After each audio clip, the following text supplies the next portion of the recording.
Very very good morning to all of you. I hope all of you are very fine, सभी बहुत अच्छे होंगे। And let's start our discussion. जैसा कि बच्चों आप लोग जानते हैं, ये हिंदी मीडियम की क्लास है। I am Pramod Sharma, faculty of geography and ecology environment. जैसे कि आप लोग जानते हैं बच्चों, geography one of the most important topic, बहुत ही इंपॉर्टेंट है बच्चों, बहुत इंपॉर्टेंट। इसके लिए जितने भी शब्द कहे जाएं वो शब्द कम है, क्योंकि जैसा कि आप लोग जानते ही होंगे, इस अर्थ पर ही सारी घटनाएं होती हैं, इस पृथ्वी पर ही सारी घटनाएं होती हैं, सारे इवेंट्स, इंसिडेंट्स जो भी हैं, फिनोमेना जो भी है, सब इस पृथ्वी पर होती है। और इस पृथ्वी पर हम लोग भी रहते हैं भाई, we are also living here. तो जब इस पृथ्वी पर रहते हैं तो ऑब्वियस सी बात है, इस पृथ्वी पर होने वाली घटनाओं का हमारे ऊपर प्रभाव पड़ेगा। हमारी डिफरेंट तरह की एक्टिविटीज, जो भी गतिविधियां हैं, वो सीधे सीधे प्रभावित होती है। तो ऐसे में ज्योग्राफी से आप देखेंगे प्रीलिम्स में बहुत सारे क्वेश्चंस आते हैं। कई बार तो ऐसे समय आए हैं बच्चों कि जब 20 to 25 क्वेश्चंस ज्योग्राफी के पूछे जाते रहे हैं प्रीलिम्स में। तो एक डिसाइडिंग फैक्टर होता है। अब आप सोचिए, 100 में से यदि 20-25 क्वेश्चन आपके एक पर्टिकुलर पार्ट से हैं, तो फिर बात ही क्या है। ज्योग्राफी पढ़ना बच्चों इसलिए भी जरूरी हो जाता है क्योंकि इसी का सीधा रिलेशन इकोलॉजी एनवायरनमेंट से है ना। इसका सीधा रिलेशन इकोनॉमिक एक्टिविटी से है, आर्थिक गतिविधियों से है, अर्थव्यवस्था से है। तो इसीलिए इस पेपर में आप लोग देखेंगे एक्सक्लूसिवली एक बहुत ही वाइड कवरिंग देने की कोशिश की गई है इस पूरे पेपर में, कि आपको ज्योग्राफी भूगोल पढ़ने के क्रम में कोई प्रॉब्लम ना हो। इसमें लगभग भूगोल के हर एस्पेक्ट को टच करने की कोशिश की गई है, चाहे फिजिकल ज्योग्राफी हो बच्चों, चाहे वर्ल्ड ज्योग्राफी हो। स्पेशली फिजिकल ज्योग्राफी को इम्फेसिस किया गया है, ज़्यादा उसको महत्व दिया गया। एंड देन आफ्टर आप कह सकते हैं economic geography, human geography, geography of India, Bharat का भूगोल, इन सभी क्षेत्रों को पेपर में टच करने की कोशिश की गई। हाँ, ये बात मैं जरूर कहूँगा बच्चों कि आप लोगों को पेपर करने में प्रॉब्लम थोड़ी जरूर हुई होगी, क्योंकि क्वेश्चन थोड़े बड़े बड़े जान के बनाया गया है। अधिक से अधिक आपको इंफॉर्मेशन देने की कोशिश की गई है क्वेश्चन के थ्रू। यानी कि यदि ये पेपर आप बढ़िया से सॉल्व कर लेते हैं तो बच्चों ये पक्का है कि आप ऑटोमेटिकली ज्योग्राफी के बहुत सारे सेगमेंट को रिवाइज कर चुके हैं। ये ध्यान रखना, आप ज्योग्राफी के बहुत सारे सेगमेंट्स को ऑलरेडी रिवाइज कर चुके होंगे। इतना वाइड कवरिंग करने की कोशिश की गई। फिर ये भी थोड़ा ध्यान दिया गया कि पेपर लेंदी होने से आपकी स्पीड प्रॉपर बनी रहेगी। सी सेट में बच्चों, यानी कि जो जीएस का पेपर है और सी सेट का पेपर है, बहुत सारे बच्चे इसलिए गड़बड़ा जाते हैं कि स्पीड उनकी कम होती है। तो इस पेपर के थ्रू, जीएस के ज्योग्राफी के इस पेपर के थ्रू ये भी एक मैसेजिंग देने की कोशिश की गई है कि बच्चों अपनी स्पीड बढ़ाओ, अपनी स्पीड बढ़ाओ, जितना ज़्यादा संभव हो क्वेश्चन प्रैक्टिस करो और स्पीड बढ़ाओ, स्पीड बढ़ाओ। स्पीड बढ़ने से आप ज़्यादा से ज़्यादा क्वेश्चन अटेम्प्ट कर पाएंगे, और जितना ज़्यादा क्वेश्चन अटेम्प्ट करेंगे बच्चों, आपके लिए सक्सेस की पॉसिबिलिटी उतनी बढ़ जाती है ना। ये विशेष रूप से कोशिश की गई है। तो ये मैंने सिंपल बेसिक बातें आप लोगों को बता दी। सो बच्चों क्वेश्चन शुरू करते हैं।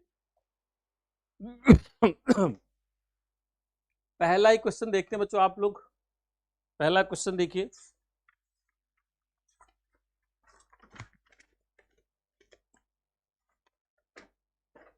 पहला क्वेश्चन बच्चों देखो आप लोग।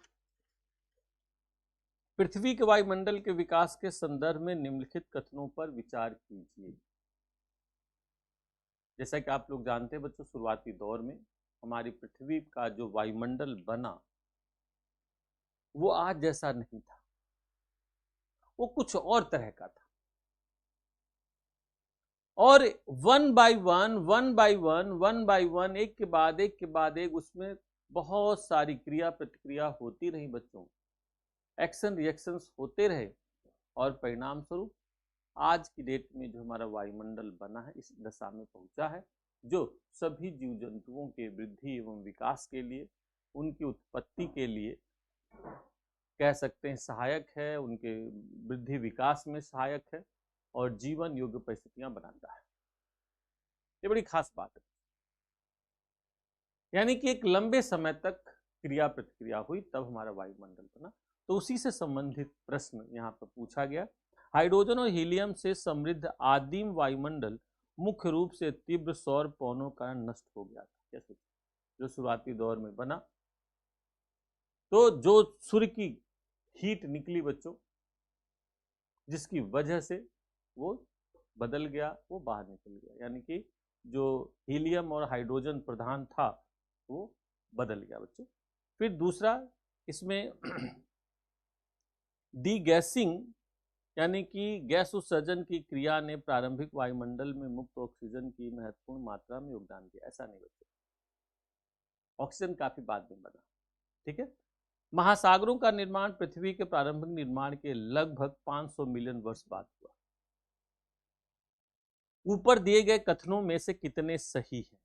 तो बच्चों इसमें 2 सही हैं, यानी कि आप कह सकते हैं केवल दो स्टेटमेंट सही हैं।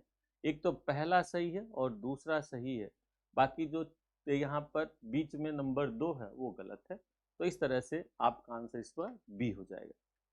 दूसरा बच्चों क्वेश्चन जो है इसमें पृथ्वी के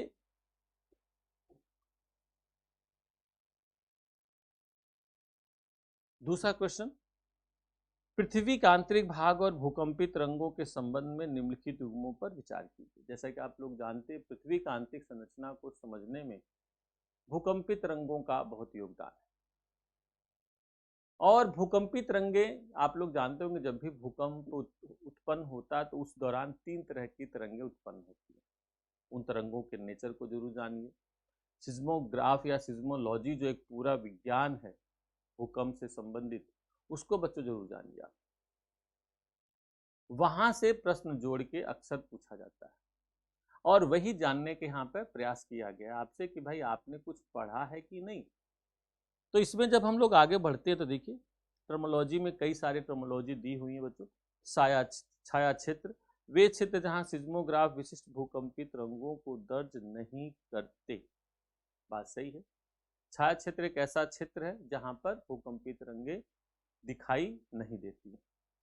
पीत रंगे, अनुदैर्ध्य जो ठोस, तरल और गैस के माध्यम से यात्रा करती है। पी की खास बात है बच्चों, सबसे तेज चलती है। ठोस, द्रव्य और गैस तीनों माध्यमों में गतिशील अनुदैर्ध्य तरह की है। और एस तरंगे अनुप्रस्थ जो तरल बाह्य कोर के माध्यम से यात्रा कर सकती है। ध्यान रखना S4 सेकेंडरी और S4 सॉलिड, यानी कि ये केवल सॉलिड में ही चल पाती हैं बच्चों, ध्यान रखना, और कहीं नहीं चलती हैं। जो लिक्विड मिलेगा तो पूछ दबा के भाग लेती हैं कि भैया हम ना जा पावे, यानी कि दिखाई नहीं देती, वहां विलुप्त हो जाती है। कह रहे यात्रा करते तो गलत हो गया बच्चों।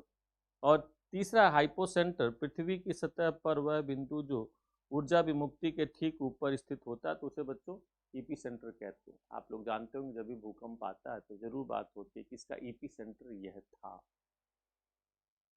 यानी कि ईपी सेंटर वह पॉइंट होता है जिससे तरंगे चारों दिशाओं में भागती हैं। तो वो सतह पर ये बच्चों जबकि हाइपोसेंटर जो होता है वो नीचे होता है, तो ये गलत है। तो इसमें केवल 2 युग्म सही है, ये ध्यान रखिएगा। कौन कौन से? 1 और 2। ठीक बच्चों, इस तरह से यहाँ पे इसको आप लोग ध्यान रख सकते हैं। देन फिर आगे बढ़ते हैं नंबर 3, स्मिथ और वेइजास्कर द्वारा प्रस्तावित संशोधित निहारिका परिकल्पना का सबसे अच्छा वर्णन निम्नलिखित में से कौन सा है? पृथ्वी की उत्पत्ति के संदर्भ में बच्चों बहुत सारी थ्योरी प्रतिपादित है, बहुत सारी, जिसमें निहारिका जो निबुला थ्योरी है बच्चों काफी इंपोर्टेंट थ्योरी मानी जाती है। तो उसको स्मिथ और वेइजास्कर ने प्रतिपादित किया था और उसी के संदर्भ में यह है कि भाई ये क्या कहते हैं। तो जो पहला स्टेटमेंट है, ब्रह्मांड की उत्पत्ति 13.7 बिलियन वर्ष पहले अंततः घनत्व वाले अनंत घनत्व वाले एक एकल परमाणु में हुई थी। ध्यान रखना। ये बिग बैंग थ्योरी कहता है, ये स्मिथ और वाइजर की थ्योरी नहीं कहती है, तो ये नहीं होगा। बी, ग्रहों का निर्माण हाइड्रोजन, हीलियम और धूल के घूमने वाले डिस्क के आकार वाले बादल के भीतर कणों के अभिवृद्धि के माध्यम से हुआ है। एकदम सही बात है बच्चों, यानी कि दूसरी बात सही है, यानी कि बी बात सही है, बाकी अलग अलग थ्योरी से संबंधित बच्चों अलग अलग बातें कही गई हैं। तो ध्यान रखना इसमें स्मिथ और वेइजास्कर का जो कहना है वो बी जो थ्योरी है वो बी लाइन जो है वो एक्सप्लेन करती है। तो ध्यान रखना B for Bombay is a correct answer. Then फिर नेक्स्ट क्वेश्चन आगे चलते हैं बच्चों। क्वेश्चन नंबर 4,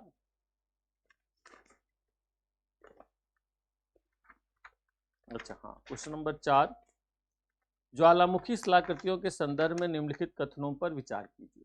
आप लोग जानते हो बच्चों, जब भी ज्वालामुखी का विस्फोट होता है तो मैग्मा निकलता है, धूलकण निकलते हैं, डस्ट पार्टिकल्स वगैरह निकलते हैं। स्पेशली जो मैग्मा निकलता है ये विभिन्न प्रकार की शिलाकृतियां बनाता है।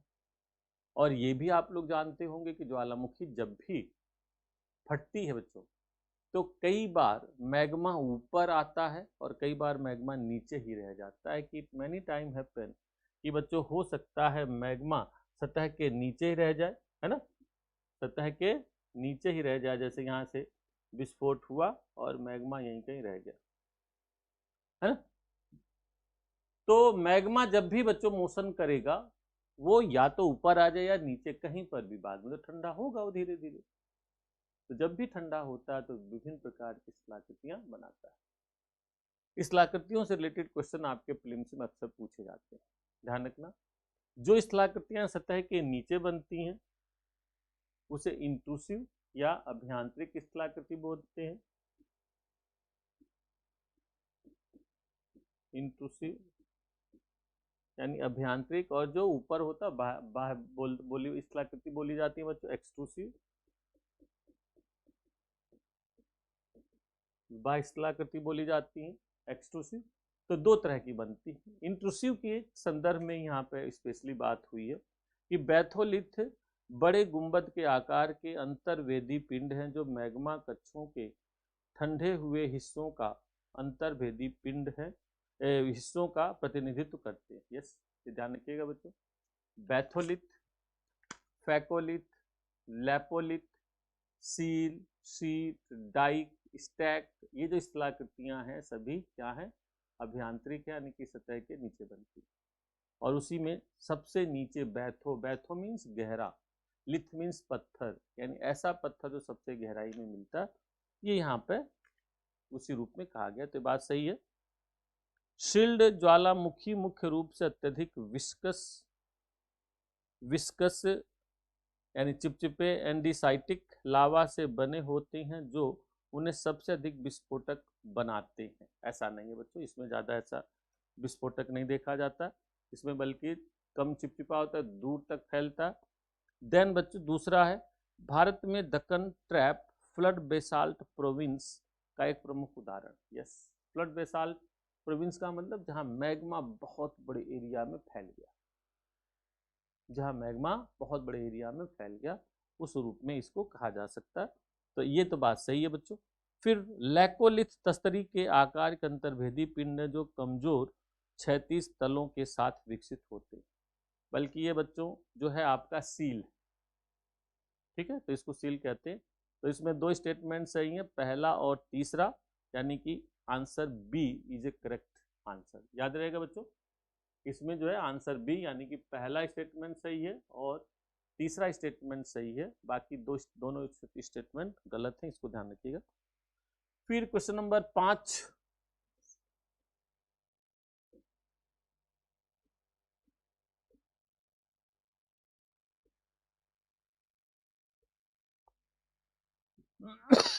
बिग बैंग थ्योरी के संबंध में निम्नलिखित घटनाओं पर विचार कीजिए।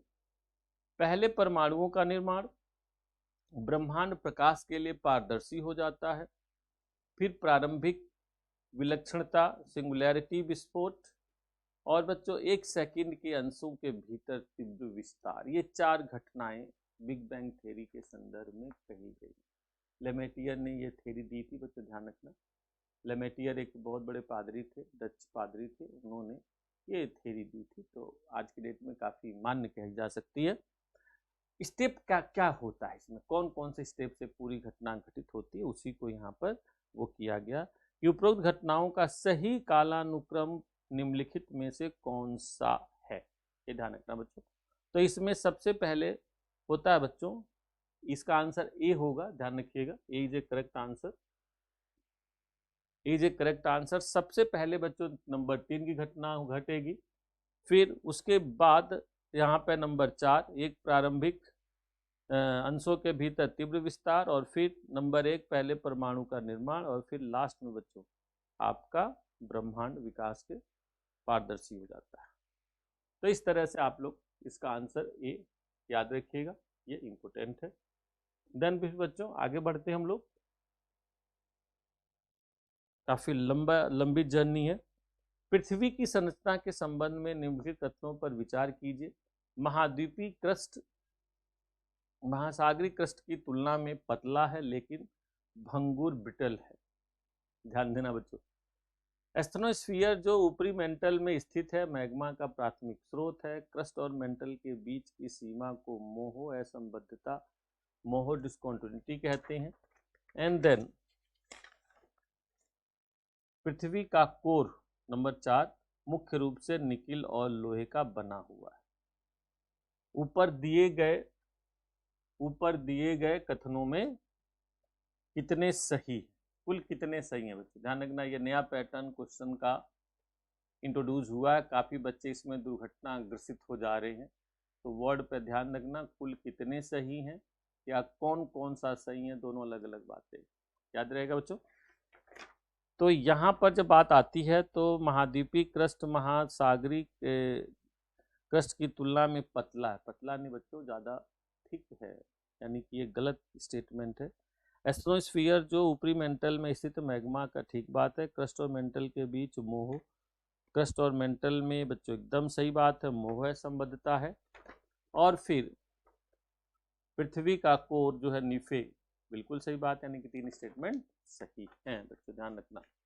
इसका आंसर हो जाएगा सी। चलिए भाई, फिर अगला क्वेश्चन आता है बच्चों। ये तरंगे, स्टेटमेंट दिया हुआ, ये तरंगे सिज्मोग्राफ पर रिपोर्ट करने वाली अंतिम तरंगे हैं।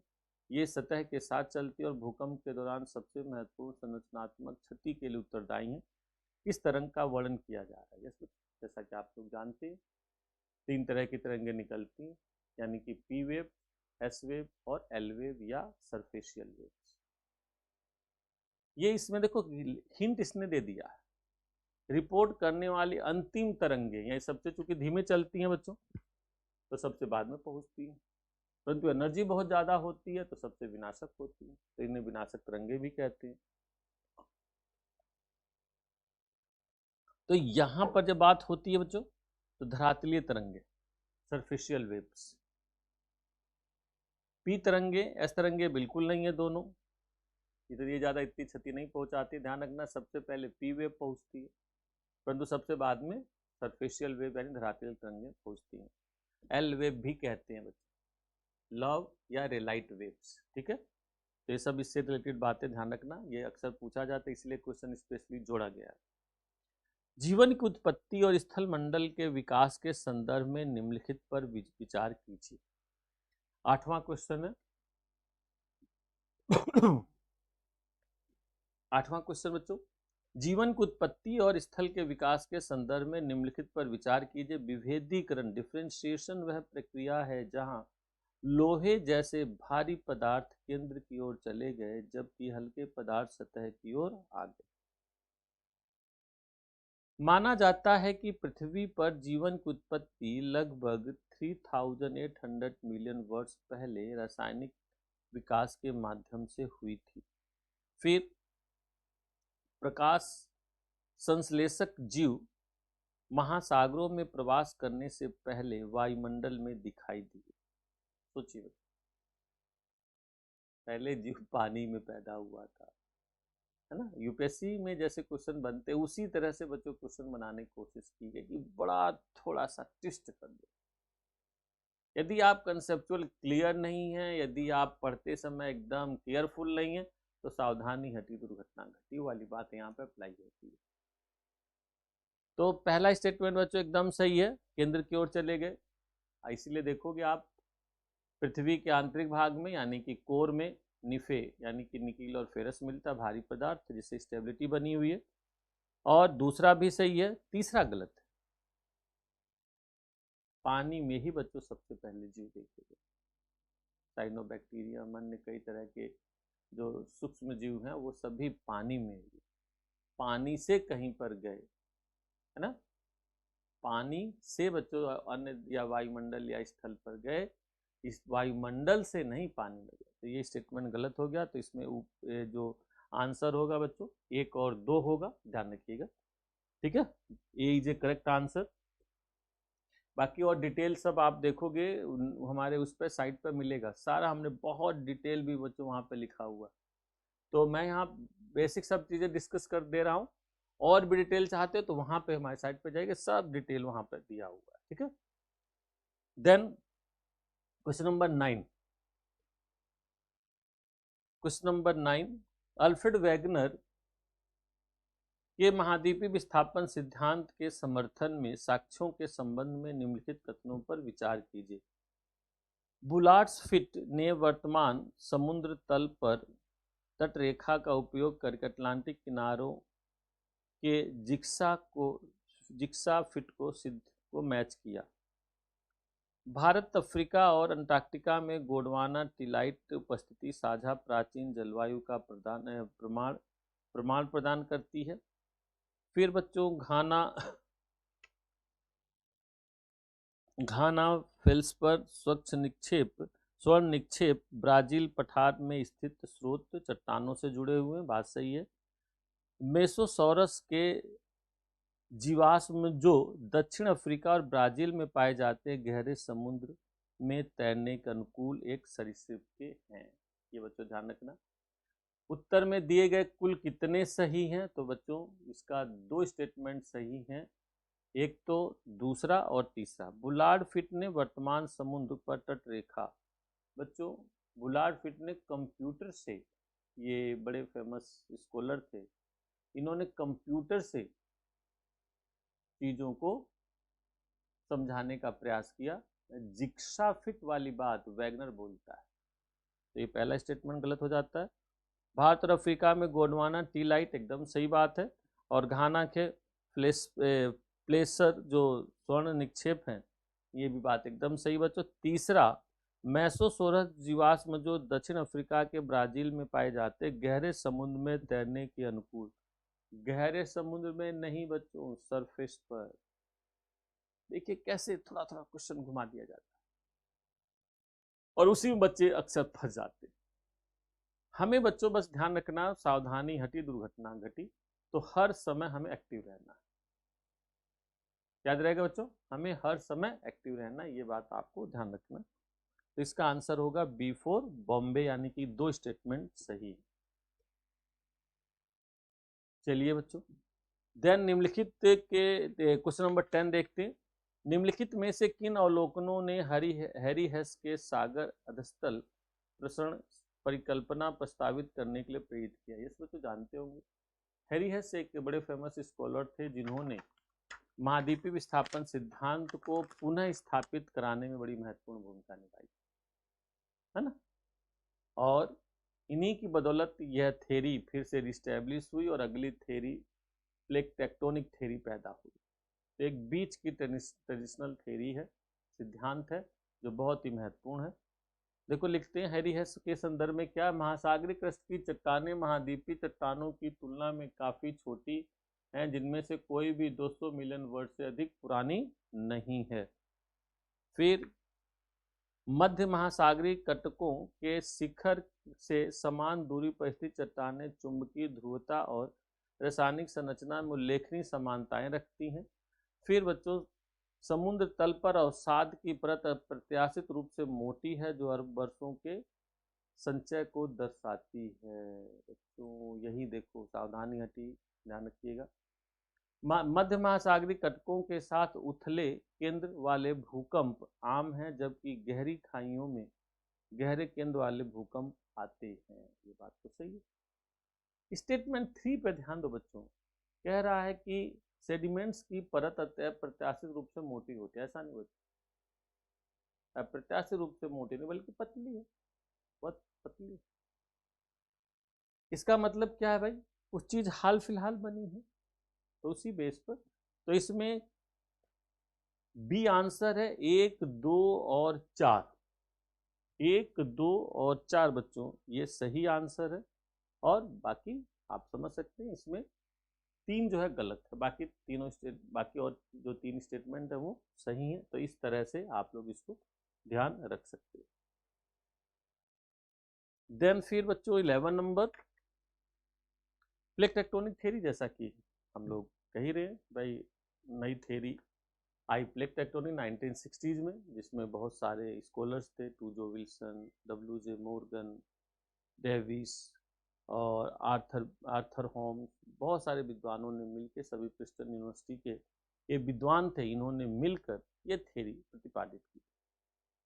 ये जो थ्योरी प्रतिपादित हुई, जिसमें बच्चों ये बात की गई कि 7 मेजर प्लेटें हैं, ध्यान रखना, 7 मेजर प्लेटें हैं और 13 छोटी प्लेटें, छोटी प्लेटें हैं। ये आप लोग ध्यान रखिएगा। ये जो प्लेटें हैं बच्चों, इन पर सागर फैला हुआ है, महाद्वीप फैला हुआ है, या महाद्वीप महासागर दोनों फैला हुआ है।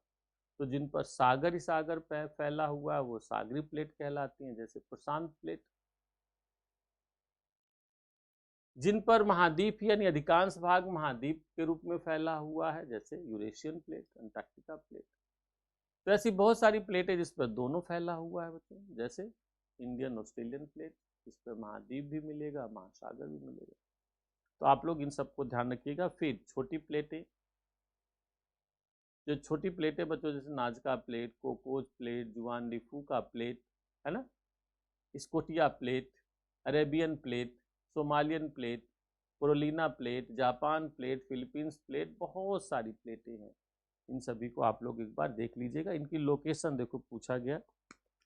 इसमें बच्चों नाजका प्लेट दक्षिण अमेरिका और प्रशांत प्लेट के बीच में है, बिल्कुल सही। कोकोज प्लेट आप लोग साइड पर जाएंगे तो वहाँ पे पूरा का पूरा, वहाँ पे ऐप पर जाएंगे तो पूरा का पूरा डिस्क्रिप्शन और मैप्स, डायग्राम्स और अच्छे दिए हुए हैं।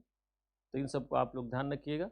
नाजका प्लेट दक्षिण अमेरिका और प्रशांत प्लेट के बीच में, कोकोज प्लेट मध्य अमेरिका और प्रशांत प्लेट, ये भी सही है। कोरोलिना फिलीपींस और भारतीय, और फिलीपींस एशियाई और प्रशांत प्लेटों के बीच, यानी कि ऑल 4 आर करेक्ट बच्चे। इसमें चारों के 4 पेयर जो हैं ये सही हैं, आप लोग ये ध्यान रखिएगा। तो ये इसका आंसर हो गया D4 देलेंग, याद रहेगा। क्या होगा बच्चों? D4 देलेंग, याद रखिएगा। देन फिर 12 नंबर, पृथ्वी की पपड़ी यानी क्रस्ट पर कार्य करने वाले बलों के संदर्भ में निम्नलिखित पर विचार कीजिए। ध्रुवीय पलायन बल, पोल फ्लिंग फोर्स, पृथ्वी के घूर्णन और भूमध्य रेखीय उभार से संबंधित है। ज्वारी बल सौर मंडल के बाहरी ग्रहों के गुरुत्वाकर्षण खिंचाव से संबंधित है। और नंबर 3, संवहनी धारा मेंटल में रेडियो धर्मी क्षय और तापीय अंतर द्वारा संचालित। उपरोक्त में कौन से बल अल्फ्रेड वेगनर द्वारा महाद्वीपीय विस्थापन के लिए प्रस्तावित थे? बच्चों 2 ही किए गए, ध्रुवीय पलायन बल और ज्वारी बल। उन्होंने कहा इसी वजह से महाद्वीप एक दूसरे से दूर जा रहे हैं। इसमें बच्चों संवहनी धारा जैसी बात कहीं पर कही नहीं गई, इसको आर्थर होम्स ने बाद में बताया था, आई थिंक 1923-24 में आर्थर होम्स ने इसका वर्णन किया था। तो इस थ्योरी से मतलब ही नहीं बच्चों, तो आंसर इसमें कुल मिला के ए हो जाएगा। 1 और 2 सही है, इसको आप लोग ध्यान रखिएगा। फिर क्वेश्चन नंबर 13, क्वेश्चन नंबर 13 बच्चों ध्यान रखिए। क्वेश्चन नंबर जब 13 पे जाते हैं 13 पर, तो प्लेट सीमाओं के संबंध में निम्नलिखित कथनों पर विचार कीजिए। जैसा कि आप लोग जानते हैं, जितनी भी प्लेटें होती हैं प्लेट टेक्टोनिक सिद्धांत के अनुसार बच्चों, उसमें कई तरह के किनारे होते हैं। संरक्षी किनारा, है ना, विनाशात्मक किनारा, रचनात्मक किनारा, कई तरह के किनारे होते हैं। तो कुछ उसी के संदर्भ में प्रश्न पूछे गए हैं। रूपांतर सीमाओं, ट्रांसफॉर्म बाउंड्रीज पर क्रस्ट न तो बनता है और न नष्ट होता है, क्योंकि प्लेटें क्षैतिज रूप में फिसलती हैं। संरक्षी किनारा या रूपांतर सीमाओं पर प्लेटें एक दूसरे के समानांतर चलती है, ऐसे बच्चों, है ना। तो इसीलिए वहां पर ना तो कोई चीज बनती है ना तो बिगड़ती, यानी कि ना तो रचना होती है ना तो नष्ट होती है। ये बात एकदम सही है। अब सारी सीमाएं सबडक्शन जोन द्वारा पहचानी जाती हैं, जहां पर स्थल मंडल का विनाश होता है। एकदम उल्टा कर दिया बच्चों। अब सारी किनारों पर, अब सारी सीमाएं जो होती हैं वहां सबडक्शन नहीं होता बच्चों, वहां पर प्लेटें एक दूसरे से दूर जाती है। मान लो दो प्लेटें हैं, एक दूसरे से दूर जा रही। सबडक्शन का मतलब छेपित होना, यानी एक मान लो एक्स प्लेट है, इस एक्स प्लेट के नीचे वाई प्लेट नीचे जा रही है ना, ये नीचे जा रही है, तो ये कहलाता है सबडक्शन। परंतु यहाँ पर ऐसा ही नहीं बच्चों, प्लेट एक दूसरे से दूर जा रही है तो सबडक्ट क्यों होंगी भाई। तो ये स्टेटमेंट एकदम गलत है, आप लोग ध्यान रखिएगा।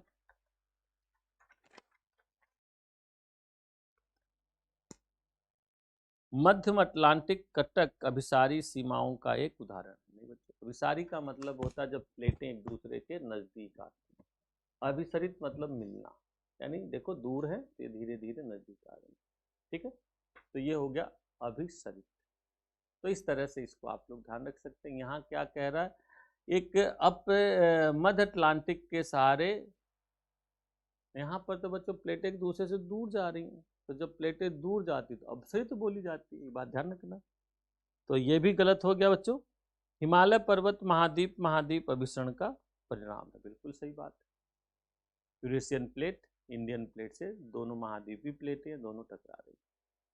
ठीक है, तो इस तरह से आप लोग उनको ध्यान रख सकते हैं, यानी कि स्टेटमेंट एक सही है, स्टेटमेंट 4 सही है। स्टेटमेंट एक सही है और स्टेटमेंट 4 सही है, इन को ध्यान रख सकते हैं। तो यानी कि 1 और 4 देखो बच्चों सही है, आंसर सी हो जाएगा। क्लियर। देन फिर आगे बढ़ते हैं बच्चों। नंबर 14, भारतीय प्लेट के भूवैज्ञानिक इतिहास और सीमाओं के संबंध में निम्नलिखित पर विचार कीजिए। भारतीय प्लेट में प्रायद्वीपीय भाग और ऑस्ट्रेलियाई महाद्वीप दोनों, महाद्वीपीय भाग दोनों शामिल है। बिल्कुल सही बात है, एकदम सही। देन फिर बच्चों, पेंजिया के टूटने तक तैथिस महासागर भारत को एशियाई महाद्वीप से अलग करता है। बिल्कुल, जब तैथिस सागर था तो भारत अलग था, दूर था। फिर चौथा, नंबर 3, दक्कन ट्रैप का निर्माण तब हुआ जब भारतीय महाद्वीप अभी भी भूमध्य रेखा के पास था और वहां व्यापक लावा उद्गार हुआ। यस बच्चों, पहले जो आज की डेट में सोमालिया और कीनिया, तंजानिया, ये तीनों एरिया देख रहे हो बच्चों, वहां पर हमारा प्रायद्वीपीय भारत था और वहां से यह टूट कर फिर नॉर्थ ईस्ट चलते हुए आया। और जब यह गुजर रहा था तो बच्चों कई जगह, 3 जगहों पर हॉट स्पॉट मिले, और जब ये हॉट स्पॉट से गुजरा तो फिर यहाँ पर ज्वालामुखी के विस्फोट, जैसे क्रिटेशियस काल में ज्वालामुखी के विस्फोट हुए थे बच्चों, और फिर यहाँ पर मैग्मा की मोटी मोटी परत बन गई, जिसे आज भी हम लोग दक्कन ट्रैप के रूप में कहते हैं। तो तीसरा भी सही है। और बच्चों, भारतीय और अंटार्कटिका प्लेट के बीच की सीमा एक अभिसारी सबडक्शन जोन पर परिभाषित है। देखिए कितना छोटा छोटा घुमाया गया है बच्चों। यदि आप थोड़ा भी केयरलेस हैं तो दुर्घटना हो जाएगी। तो इस पेपर को बहुत ध्यान से आप लोग देखिएगा, फिर से देखिएगा। भारतीय और अंटार्कटिका, यहाँ पे बच्चों अभिसारी नहीं होता, अपसरण होता। अपसरण मतलब दूर जा रहे हैं, इसीलिए वहां पर कटक बने हुए, ध्यान रखना। तो इसमें सी सही है, यानी कि 3। इसमें जो ऑप्शन है बच्चों, ये 13 हम लोग बात कर रहे हैं 14 की। तो 14 में बच्चों भारतीय प्लेट और ये देखिए, तो इसका आंसर होगा सी, 3 स्टेटमेंट इसमें सही। क्लियर। अब हम चलते हैं 15 नंबर बच्चों, देखते हैं 15 नंबर, आर्कटिक कटक में प्लेट संचलन की दर सबसे धीमी जबकि पूर्वी प्रशांत में सबसे तेज है। प्लेट संचलन की दरें समुद्र तल पर सामान्य और उत्क्रमित रिवर्स चुंबकीय क्षेत्रों के वैकल्पिक पट्टियों का विश्लेषण करके निर्धारित की जाती है।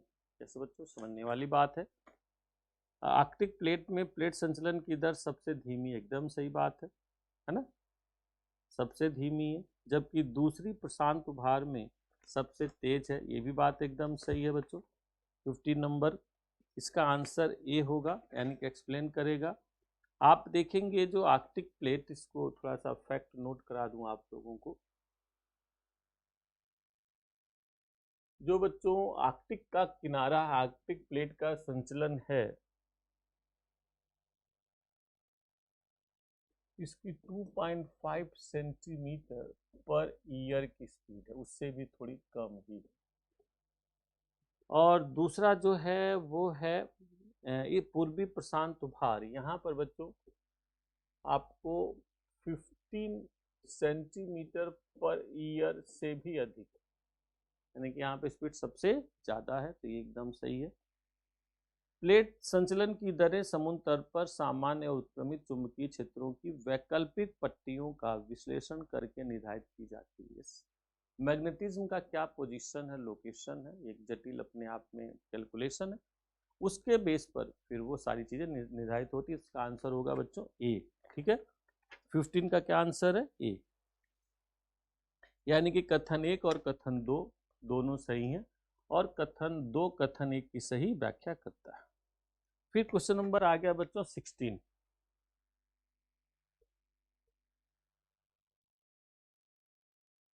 क्वेश्चन नंबर 16, पृथ्वी की सतह को आकार देने वाले बलों के संदर्भ में निम्नलिखित कथनों पर विचार कीजिए।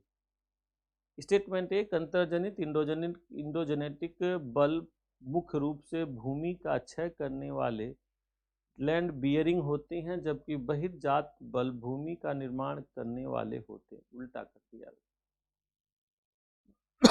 उल्टा कर दिया क्या भाई, अंतर्जात बल मुख्य रूप से भूमि का निर्माण करती है, मैग्मा वगैरह निकलती है, तो फिर प्रश्न बनता है, ध्यान रखना, ये उल्टा कर दिया स्टेटमेंट, तो ये गलत है स्टेटमेंट। फिर दूसरा, एक भू आकृतिक एजेंट से तात्पर्य गतिशील माध्यम जैसे बहता पानी या हवा से है, जबकि एक प्रक्रिया पृथ्वी के पदार्थों पर लगाया गया विशिष्ट बल है। बिल्कुल सही बच्चों। गुरुत्वाकर्षण तनाव ग्रेविटेशनल स्ट्रेस पदार्थ के सभी ढाल अनुरूप संचलन को चलाने वाला प्राथमिक दिशा, एक मिनट बच्चों, दिशात्मक बल है, एक दिशात्मक बल है, यानी कि दिशा देने वाले, ग्रेविटी क्या होता है तो ऊपर से नीचे की ओर आ जाता है, ये भी बात सही, यानी कि 2 और 3 सही हैं।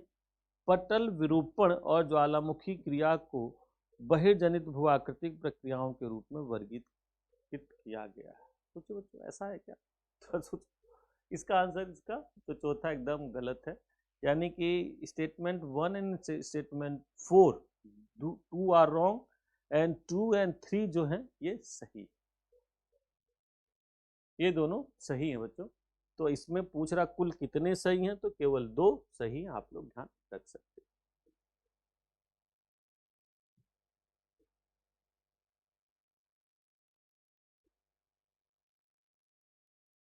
17 बच्चों, 17 क्वेश्चन नंबर आपका आ गया, जल्दी से फटाफट। निम्नलिखित अपक्षय प्रक्रियाओं पर विचार कीजिए। क्या आप लोग जानते हो चट्टानों का अपने स्थान पर टूट फूट के बिखर जाना क्या कहलाता है बच्चों? अपक्षय। यह केमिकल टाइप का होता है, या फिजिकल टाइप का होता है, या बायोलॉजिकल टाइप का होता है, 3 तरह के होते हैं, और इन्हीं से जोड़ के कई बार प्रीलिम्स में प्रश्न पूछे जाते हैं, जो देखो यहाँ पर पूछे गए हैं। कार्बोनेशन CO2 और पानी से बने कार्बोनिक एसिड के साथ कार्बोनेट खनिजों की प्रतिक्रिया होती है। यानी कि बच्चों जब पानी के साथ CO2 मिला दोगे तो फिर ऐसे में H2CO3 बन जाएगा, यानी कार्बोनिक एसिड बन जाएगा। ये सही बात है। फिर स्टेटमेंट 2, अपशल्कन वह प्रक्रिया जहाँ चट्टानें घुमावदार चादरों के रूप में उतरती हैं, मुख्य रूप से रासायनिक निक्षालन के कारण होती है। देखिए कितना शार्पली घुमा दिया है ना। ये रासायनिक क्रिया नहीं होती है, तो भौतिक होती है, फिजिकल वेदरिंग कहलाती है। जब धूप बहुत ज़्यादा पड़ती है तो जो पत्थर होते हैं बच्चों उनमें से परतें छूटने लगती हैं, छोटे छोटे टुकड़ों के रूप में परतें हटने लगती हैं, तो उसे ही बोला जाता है अपशल्कन। याद रहेगा बच्चों, उसे ही बोलते अपशल्कन। फिर यानी कि स्टेटमेंट 2 गलत है। 3, जल संयोजन खनिज की संरचना में पानी का अवशोषण जिससे भौतिक सूजन होती है, यानी कि स्वेल कर जाती है। कोई भी चट्टान बच्चों जब पानी देखो मिलती है तो खुल जाती है, तो उस सेंस में यहाँ पर बात की गई है। एन संवर्धन इनरिचमेंट अपक्षय द्वारा अन्य पदार्थों के हटने के माध्यम से मूल्यवान अयस्कों जैसे एल्यूमिनियम तांबे का संकेंद्रण। तो इस तरह से यहाँ पर 1, 3 और 4 स्टेटमेंट सही है, स्टेटमेंट 2 गलत है। यानी कि आंसर जो होगा बच्चों B4 बॉम्बे होगा। याद रहेगा, B4 Bombay is a correct answer. निम्नलिखित में कौन सा कथन बृहद संचलन और अपवर्तन के बीच सटीक? बृहद संचलन आप लोगों ने देखा होगा बच्चों, बरसात के समय में पहाड़ों पर देखते होंगे कैसे लैंड स्लाइडिंग मास लेवल पर एक ही साथ इतना बड़ी मात्रा में पत्थर नीचे फिसल जाता है। देखा होगा शायद बच्चों आप लोगों ने, है ना। तो उसके संदर्भ में यहाँ पर ये सब चीजें बताई गई हैं, पूछी गई हैं। बृहद संचलन हवा या लहरों जैसे भू-आकृतिक एजेंट की सहायता के बिना सीधे गुरुत्वाकर्षण के प्रभाव में होते हैं। ऊपर से देखते पहाड़ी कैसे नीचे फिसल जाती है तेजी से, वहां पे कहीं कुछ होता है ऐसा। कई बार तो बच्चों बारिश भी नहीं हुई रहती, एकदम सूखे मौसम में पूरी की पूरी पहाड़ी दरक जाती है, नीचे खिसक आती है। तो स्टेटमेंट 1 सही है। अपवर्तन के लिए अपक्षय एक अनिवार्य पूर्व शर्त है, लेकिन बृहद संचलन बिना अपक्षय वाले ढालों पर भी हो सकती है, ऐसा नहीं है बच्चों, एकदम गलत है। अपवर्तन के लिए अपक्षय एक अनिवार्य पूर्व शर्त, ऐसा कहीं कुछ नहीं है। अपवर्तन बच्चों एक अलग तरह की क्रिया है। सॉलिफ्लक्शन एक प्रकार की तीव्र प्रवाह संचलन जो हिमालय क्षेत्र में आम है, ये ध्यान रखना बच्चों। सॉलिफ्लक्शन तीव्र प्रवाह संचलन है जो हिमालय में नहीं होता बच्चों, ये जनरली होते हैं आपके परमाफ्रॉस्ट रीजन में, जो एरिया हमेशा बर्फ से ढके रहती हैं। पूरे जियोलॉजिकल हिस्ट्री में यानी आज से करोड़ों साल से वो बर्फ से ढके हुए हैं, जैसे बच्चों ग्रीनलैंड, अंटार्कटिका, वहाँ पर सॉलिफ्लक्शन की क्रिया होती, ध्यान रखना। और हिमालय क्षेत्र में तो लैंड स्लाइडिंग होती, सॉलिफ्लक्शन नहीं होती बल्कि लैंड स्लाइडिंग होती, ध्यान रखना। तो स्टेटमेंट 3 गलत है। और बृहद 4 स्टेटमेंट जो बृहद संचलन में मलबा स्वयं पानी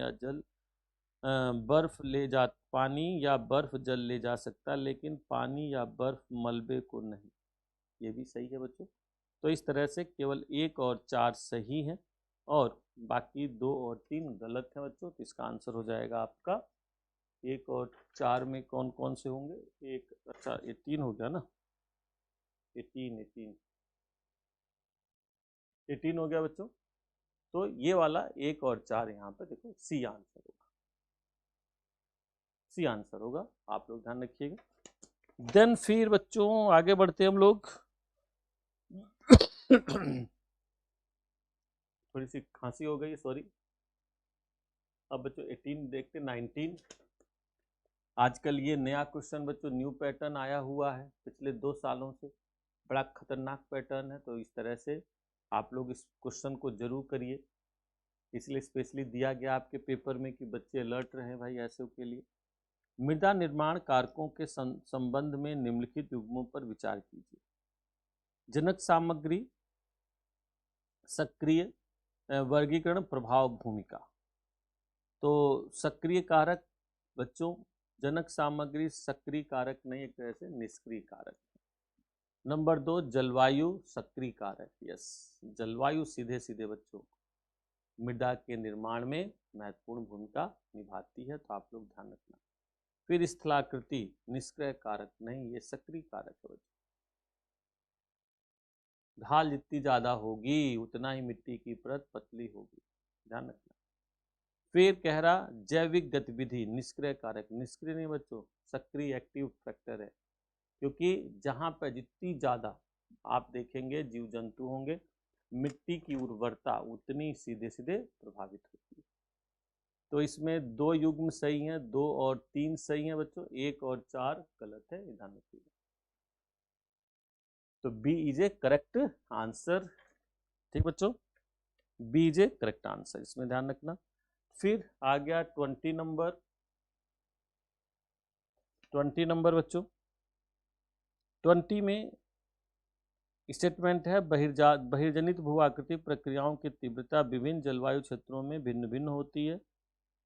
कथन 2 तापीय प्रवणता और वर्षण प्रतिरूप वनस्पति के घनत्व को निर्धारित करते हैं जो परोक्ष रूप से अनाच्छादन की दर को प्रभावित करता है। बिल्कुल सही बात है बच्चों, इसका आंसर ए होगा, यानी कि कथन 1 और कथन 2 दोनों सही हैं और कथन 1 की सही व्याख्या भी करता है।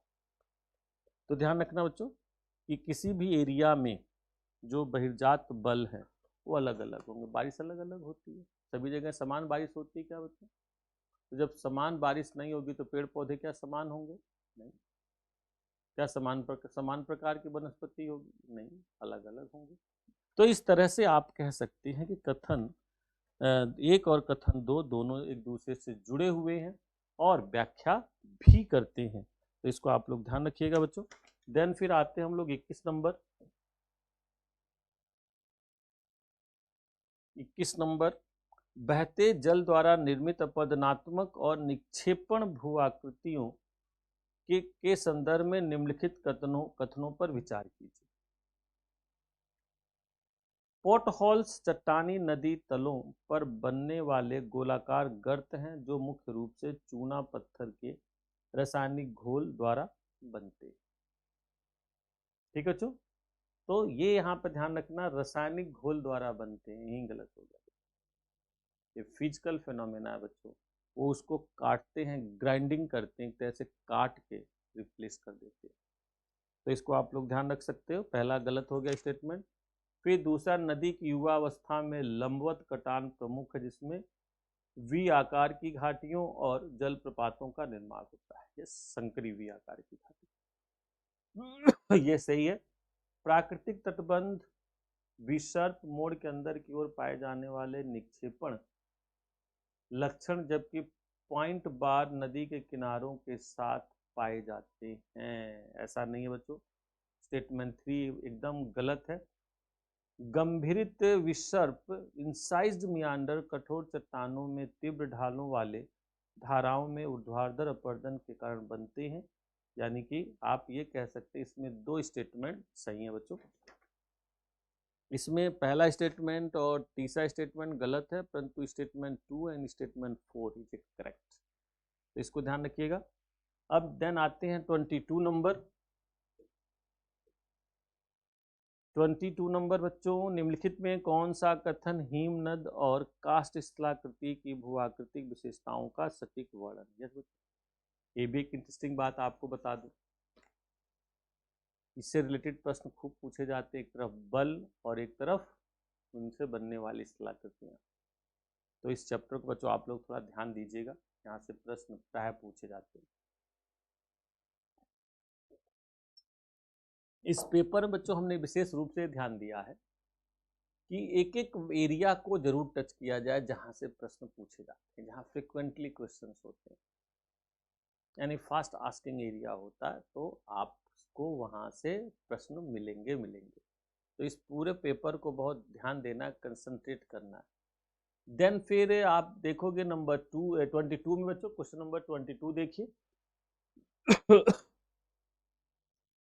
निम्नलिखित में कौन सा कथन हिमनद और कास्टोपोग्राफी से? तो पहला जो है बच्चों एकदम सही है, ड्रमलीन हिमनद टील से बनी चिकनी अंडाकार चटके कटके हैं जो बर्फ की गति की दिशा को दर्शाती है, ड्रमलीन। यस बच्चों। फिर लटकती घाटियां सहायक घाटियां होती हैं जो ऊंचे मुख हिमनद, ये भी बात सही है, ये भी कुछ स्टेटमेंट 2 सही है बच्चों। फिर स्टेलेक्टाइट निक्षेप विशेषताएं हैं जो चूना पत्थर की गुफाओं में फर्श से ऊपर की ओर बढ़ती हैं, जबकि स्टेलैग्माइट छत से लटकते हैं। बस बच्चों उल्टा कर दिया है, ये एकदम बात सही है कि ये क्या है, निक्षेप है। परंतु बच्चों जो लटका रहता है लैगटाइट कहलाता है, जो नीचे से ऊपर जाता है लैगमाइट कहलाता है, ध्यान रखना। लैगटाइट यानी मान लो लटका हुआ, तो ऊपर से कोई चीज ऐसे होगी ना, ऊपर जो लटकी हुई होती है उसे लैगटाइट बोलते हैं। इसमें रिवर्स कर दिया है, यही थोड़ी सी आपके साथ नाइंसाफी हुई है और आप फंसिए। मैं समझता हूँ फंसे नहीं होंगे आप लोग, निकल गए होंगे। तो इसको आप लोग ध्यान रखिएगा। युवाला कास्ट क्षेत्रों में पाई जाने लंबी खाइयां हैं जो कई सिंक होल के आपस में मिलने से, सिंक होल मतलब छोटे छोटे गड्ढे, कई सारे सिंक होल मिलते हैं तो डोलाइन बनते हैं, कई सारे डोलाइन बनते हैं तो बच्चों युवाला बनता है, यानी सिंक होल का एक आगे। तो स्टेटमेंट आपका 4 भी सही है, तो 1, 1, 2 and 4 these are correct answer, ध्यान रखना, यानी कि C is a correct answer. Then फिर हम आगे बढ़ते हैं, बच्चों, तो देखते हैं एक तरफ बल है और सारी चीजें इस तरह करती हैं। फियोर्ड उच्च चट्टानी तट, समुद्र में के पानी में डूबा हुआ एक गहरा हिमनद। रोधिका निम्न अवसादी तट, ये उससे बनी हुई समुद्री तरंगों से बनी हुई बैरियर्स जो बनते हैं बच्चों। तो तट के समानांतर रेत की एक कटक जो अक्सर लैगून बनाती है, एकदम सही बात है, बैरियर्स। फिर यहाँ पे आगे जब चलते हैं बच्चों, सी स्टैक, ये भी सही है, तीसरा भी सही है, और चौथा स्पिट निम्न अवसादी तट, ये भी सही है, यानी कि all are correct, answer is a D. ध्यान रखना बच्चों, डी सभी स्टेटमेंट सही हैं। फिर बच्चों अब आगे चलते हैं 24। पृथ्वी के वायुमंडल में गैसों के कणों के संबंध में निम्नलिखित पर विचार कीजिए। कार्बन डाइऑक्साइड आने वाले सौर विकिरण के लिए पारदर्शी है, लेकिन बाहर जाने वाले पर स्थलीय विकिरण के लिए अपारदर्शी। एकदम सही बात है, क्योंकि सौर से जो किरणें आती हैं सूर्य से ऊपर से बच्चों, वे शॉर्ट वेव में आती हैं तो उन्हें CO2 आने देते, आ जाओ भाई आ जाओ। परंतु जब वही पार्थिव विकिरण के रूप में जाती हैं तो बच्चों लॉन्ग वेव हो जाती हैं, और जब लॉन्ग वेव हो जाती हैं तो फिर बदल जाती हैं, तो जाने नहीं देती हैं। फिर 2, जल वाष्प की सांद्रता निम्न तापमान के कारण भूमध्य रेखा की ओर बढ़ती है। अच्छा, जल वाष्प की सांद्रता निम्न तापमान के कारण भूमध्य रेखा से ध्रुवों की ओर बढ़ती है, बढ़ती नहीं बच्चों, घटती है, देखिए घटती है। तो आप लोग ध्यान रखिएगा, स्टेटमेंट गलत है। धूल के कण समुद्री नमक आर्द्रताग्राही नाभिक हाइग्रोस्कोपिक न्यूक्लाई के रूप में काम करते हैं जो बादल बनने के लिए आवश्यक है। एंड देन ओजोन मुख्य रूप से क्षोभ मंडल में केंद्रित है, जहां यह सामान्य ह्रास दर को नियंत्रित करती है। तो आप लोग बच्चों कह सकते हैं 1 और 3 स्टेटमेंट सही है, ओजोन क्षोभ मंडल में नहीं होती, समताप मंडल में होती है, ठीक है। तो चौथा भी स्टेटमेंट गलत है और दूसरा भी गलत है, सही बच्चों 1 और 3 है, आंसर इज बी। देन फिर आगे बढ़ते हैं, अब हमें थोड़ा तेज चलना होगा बच्चों। क्षोभमंडल भूमध्य रेखा पर सबसे मोटा और ध्रुवों पर सबसे पतला होता है, बिल्कुल सही बात है। क्षोभमंडल जो बच्चों विषुवत रेखा पर आप देखेंगे ऐसे बना है ना,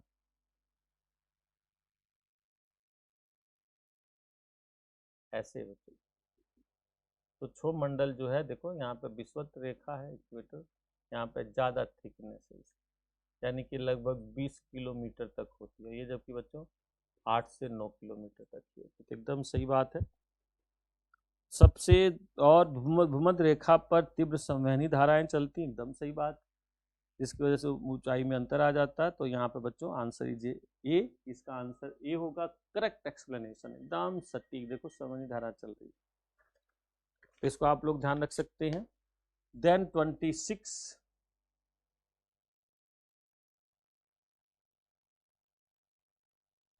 26 सूर्यातप यानी इंसोलेशन की परिवर्तनशीलता के संबंध में निम्नलिखित कथनों पर विचार कीजिए।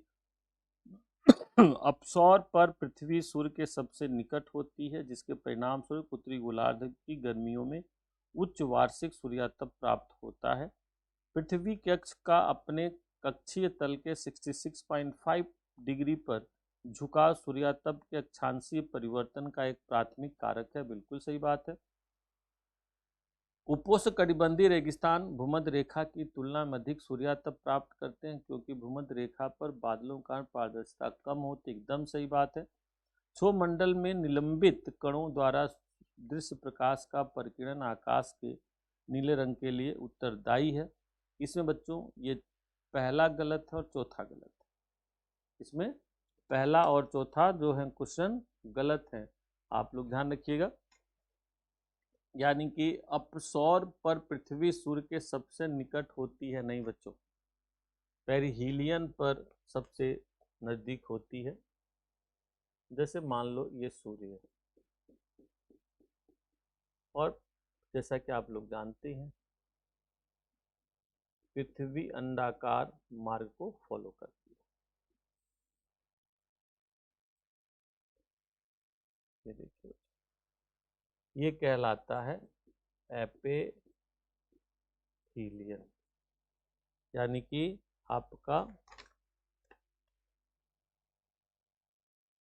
अपसौर।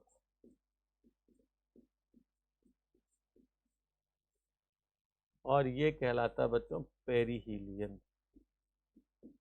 बस वर्ड ध्यान रखना, पेरी मतलब पास, एक तरह से।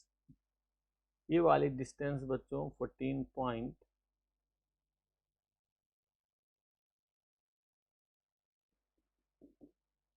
ये बच्चों 14.70 करोड़ किलोमीटर होती है।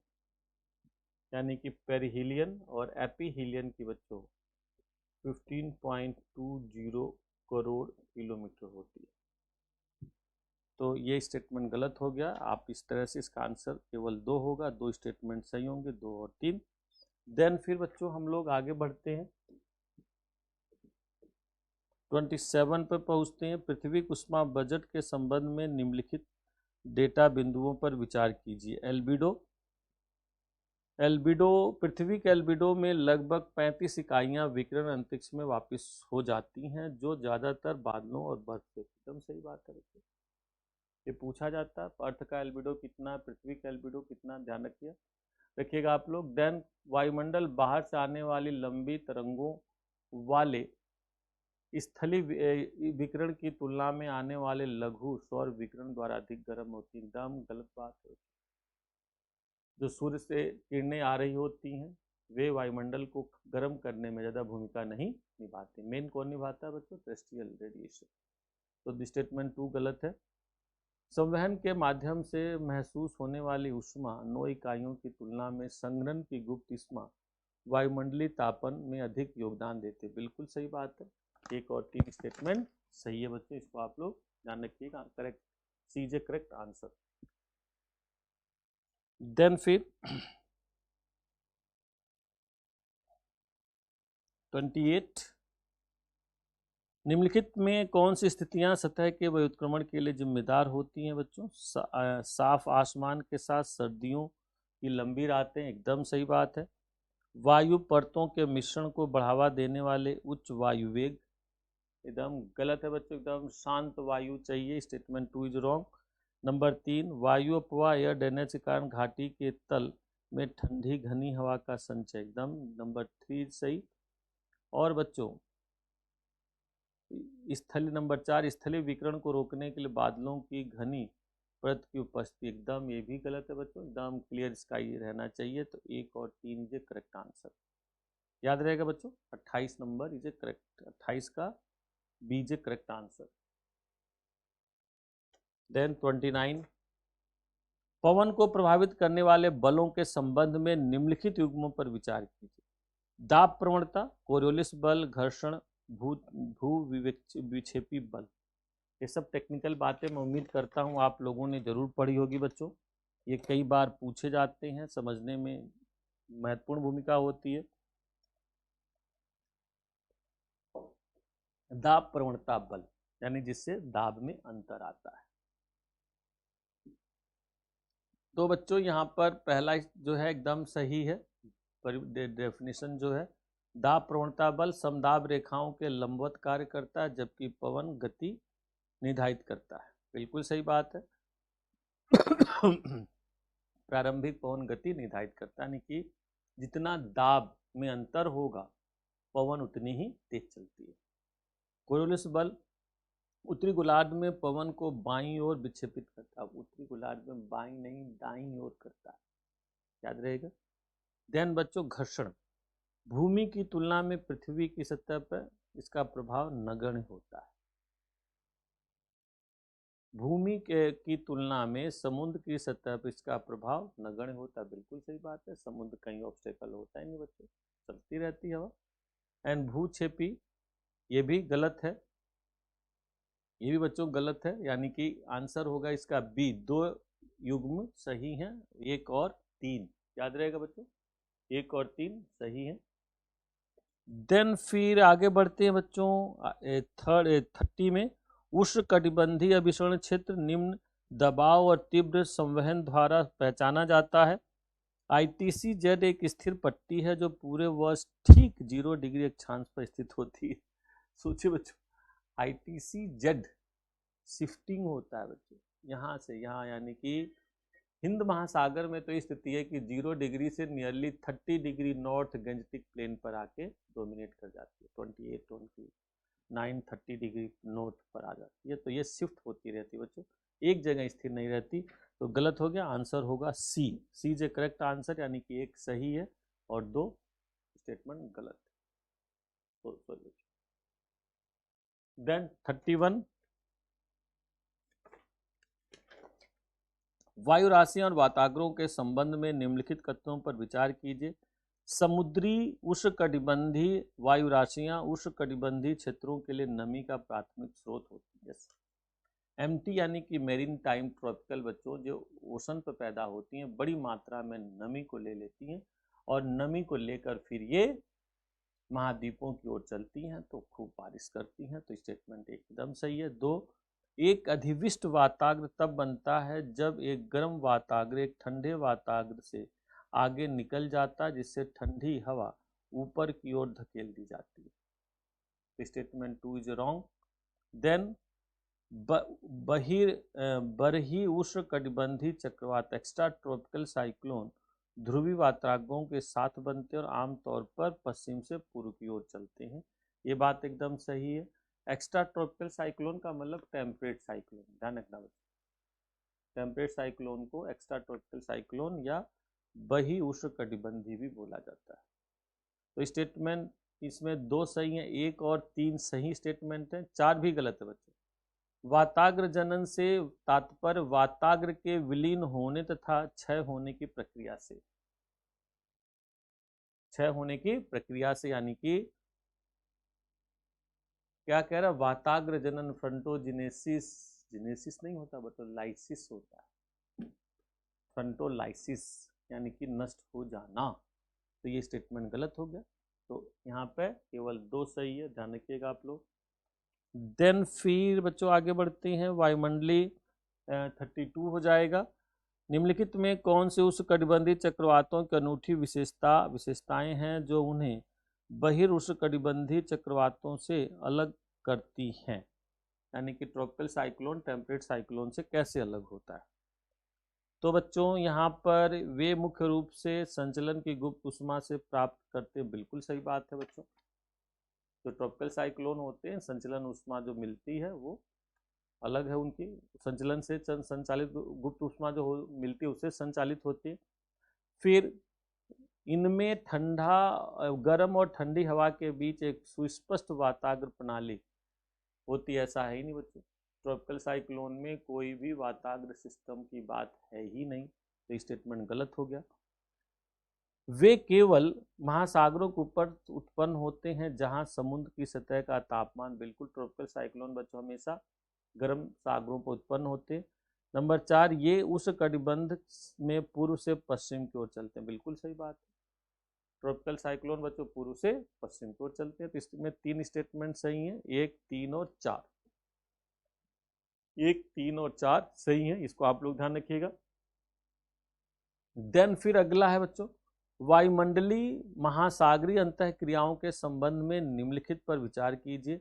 एल नीनो घटना के दौरान पेरू की धारा को एक गर्म धारा द्वारा प्रतिस्थापित कर दिया जाता है, जिससे संभावित रूप से भारत में सूखा पड़ सकता है। यस, बिल्कुल सही बात है, होता है, एल नीनो इफेक्ट से पैदा होता है, एकदम सही बात है।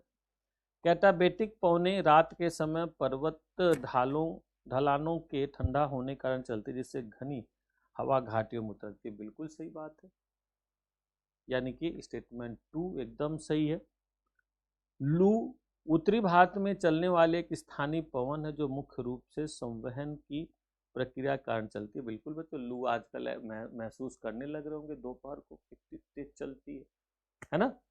तो ये एक स्थानीय पवन है। और फिर बच्चों इनमें से कितने सही हैं, तो तीनों सही हैं, ऑल 3 आर करेक्ट, ध्यान रखना, तीनों स्टेटमेंट इनमें से सही है, 1, 2, 3, तो इसको आप लोग ध्यान रखिए। देन फिर आगे हम लोग बढ़ते हैं, वायुमंडल में नमी के संबंध में निम्नलिखित कथनों पर विचार कीजिए। ये बच्चों बेसिक टर्मोलॉजी इसमें जोड़ी गई हैं। निरपेक्ष आर्द्रता वायु के प्रति इकाई आयतन में जल वाष्प का वास्तविक भार है और यह तापमान परिवर्तन से स्वतंत्र होती है। कितनी उसमें मॉइस्चर है उसको कहते हैं सापेक्ष आर्द्रता। आमतौर पर महाद्वीपों की तुलना में महासागरों के ऊपर अधिक होती है, बिल्कुल, सागर के ऊपर जो पानी होता है बच्चों, वायु होती है, उसमें पानी ज़्यादा पाया जाता है।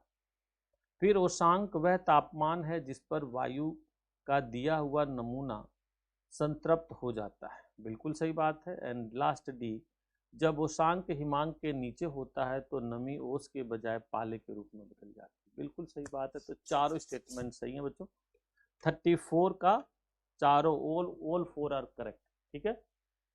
देन फिर 35, एक क्वेश्चन बच्चों बादलों वाला आता है, इसको ध्यान रखना, ये हर 1-2 साल में क्वेश्चन पूछ लेता है, हर 1-2 साल में क्वेश्चन घूम जाता है बच्चों।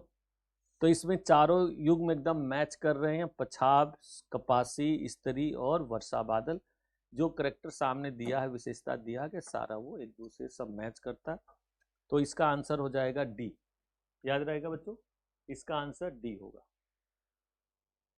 देन फिर आगे बढ़ते हैं, 36, वर्षा के विभिन्न प्रकारों के संदर्भ में निम्नलिखित कथनों पर विचार कीजिए। संवहनी वर्षा विषुवतीय क्षेत्रों में सामान्य और आमतौर पर दिन के गर्म समय में होती है, बिल्कुल सही बच्चों, 2 से 4 बजे। संवहनी वर्षा का टाइम लगभग फिक्स होता है, सेकेंड हाफ में 2 से 4 बजे के बीच बारिश होती है। फिर दूसरा, पर्वतीय वर्षा तब होती है जब कोई पर्वत अवरोध हवा को ऊपर चढ़ाने के लिए मजबूर करता है, जिससे लीवर्ड दिशा में भारी वर्षा होती है, लीवर्ड नहीं विंडवर्ड, यानी कि वायु जिधर से चढ़ती है बच्चों, ध्यान देना। जैसे मान लो देखो ये सागर है, देखो ये सागर है बच्चों, ये पर्वत है, यहाँ से वायु चल रही है, ऊपर गई, ये देखो, है ना, ये ऊपर गई, ये ऊपर गई बच्चों,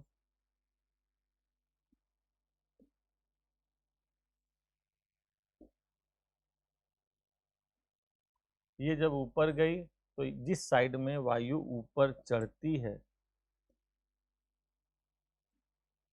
बच्चों, उसे विंडवर्ड स्लोप बोला जाता है।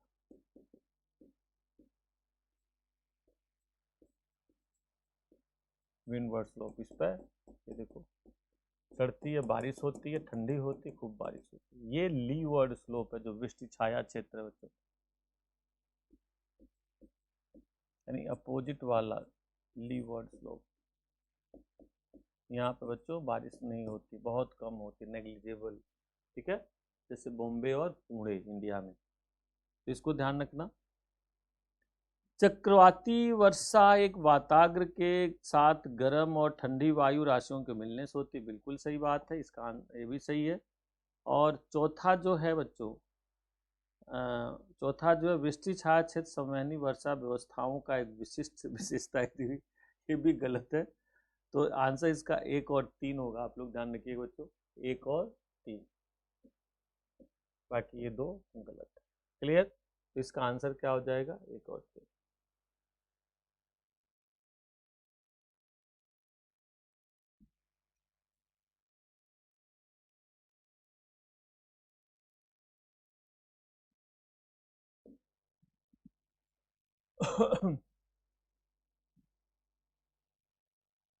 सैंतीस पे आ जाइए बच्चों, 37।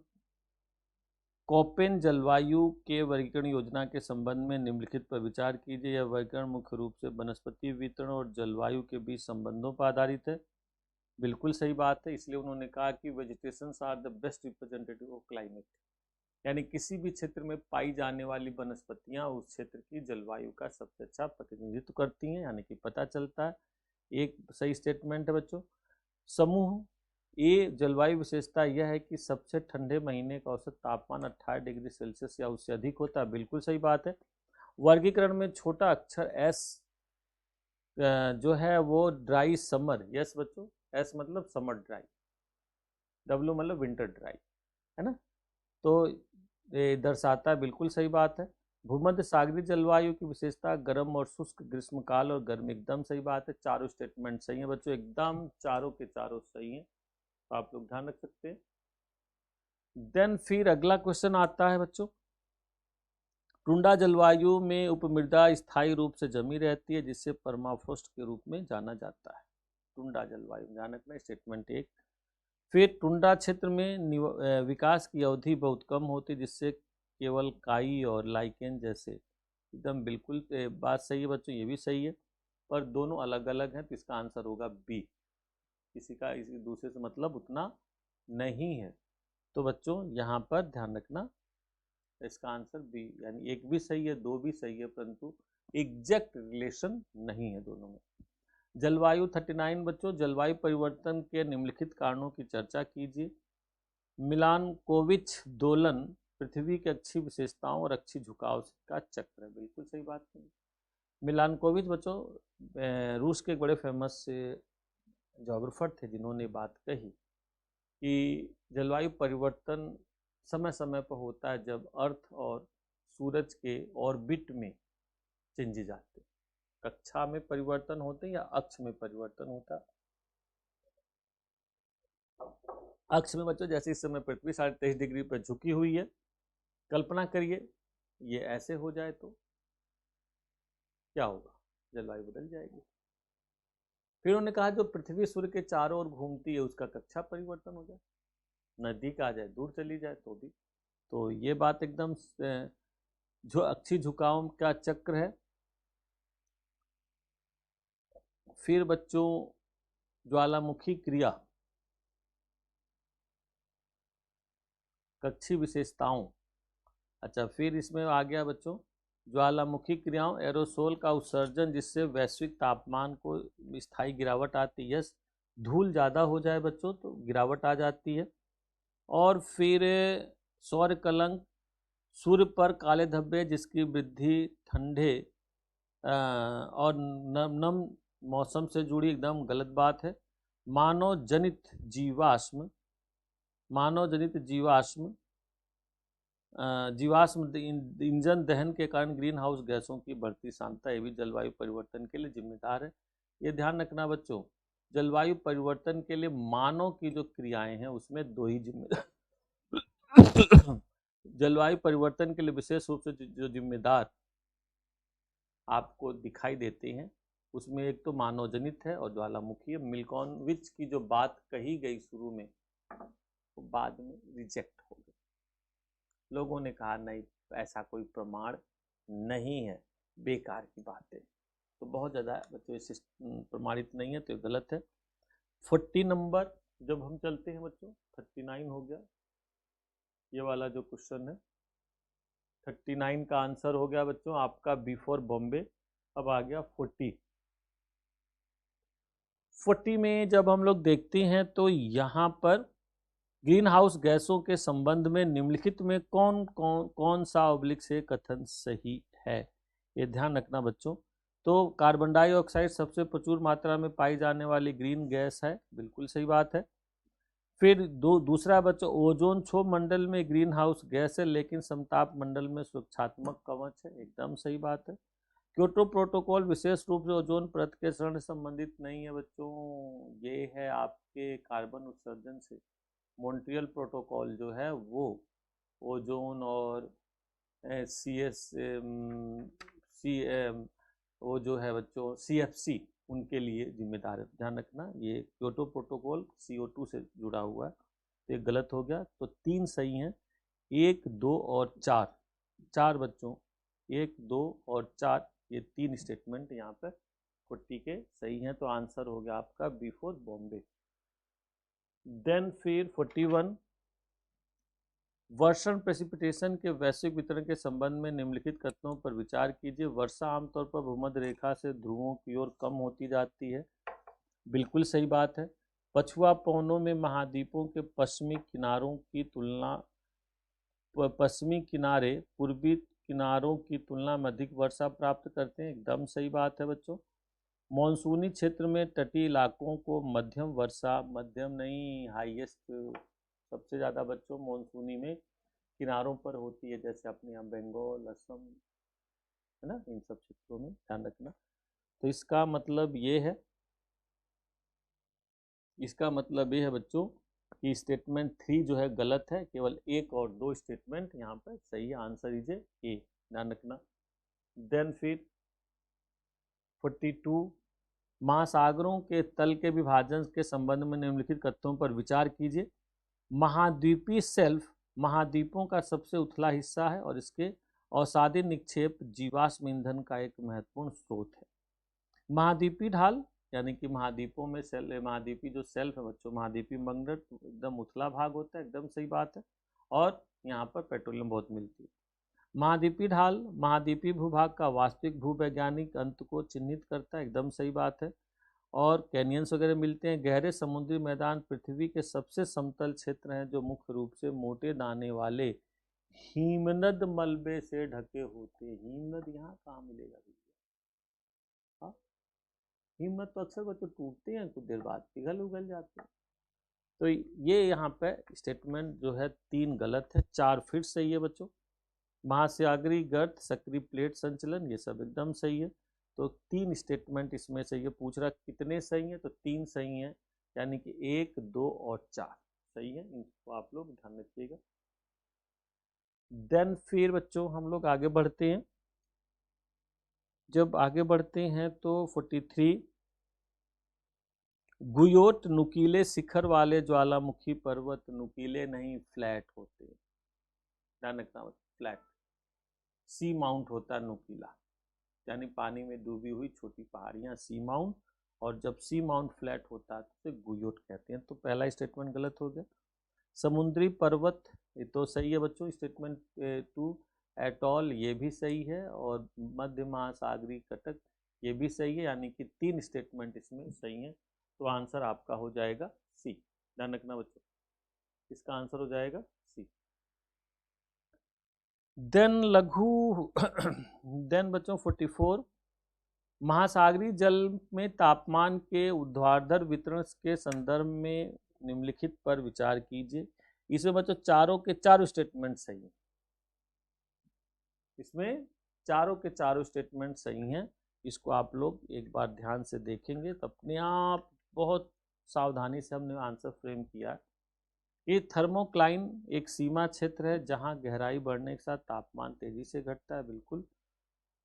उष्णकटिबंधीय क्षेत्रों में पूरे वर्ष 3 परतों वाले तापमान, बिल्कुल सही बात है। आर्कटिक और अंटार्कटिका वृत्तों में सतह के गहरे सागर तल का तापमान 0 के पास रहता है, जिसके परिणाम स्वरूप